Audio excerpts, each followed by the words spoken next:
All right, final topic of the semester. We're looking at the method of cylindrical shells here. And this one is a little more complicated than the others. The formula we end up with is a little different, but I'm not going to expect you to do the more complicated situations. We're going to do stuff that is just a nice shape rotated around the y-axis here. So let's take a look at what we're talking about. Suppose we have a region.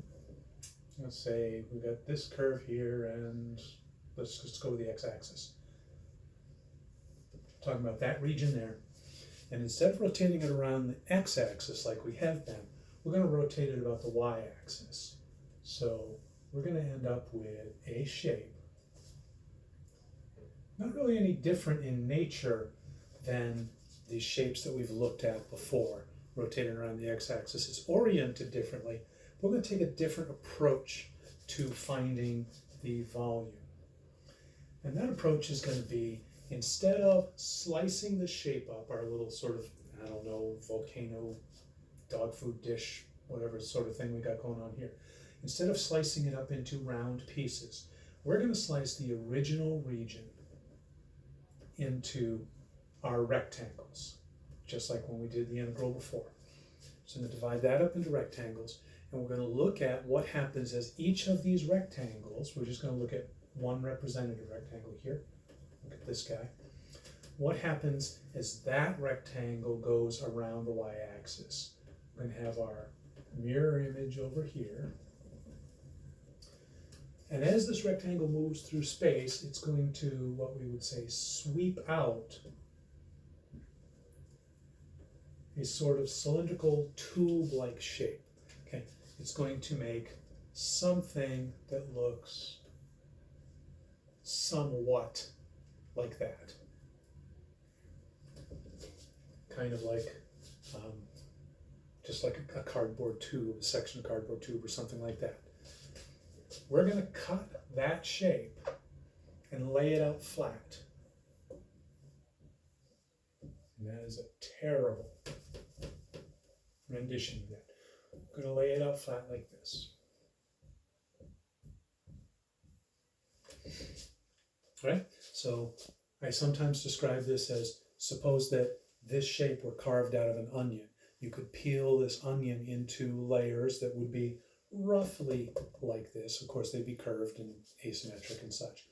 But we break this apart into individual shells, and then we lay the shell flat. What is the volume of this shell? Well, it's going to be length times width times height, because it's essentially a prism. We're assuming that this is made out of something flexible enough we could actually do that too. All right, well, what is the length of this shape? The length of this shape is the same as the circumference of this shape, right? When we laid it out, the circumference became the length. So the length is going to be 2 pi r. The width of this shape is going to be how thick this shell was, and that's the same thing as the width of that rectangle. That's going to be our dx. And the height of this shape is the same as the height of this, which is the same as the height of that shell, which is the value of the function. Now, if I rearrange these a little bit, oh, I've left one important detail out. What is the radius? 2 pi times the radius. Well, the radius is how far this shell is from the axis of rotation, and that's going to be x. For our purposes, that's always going to be x.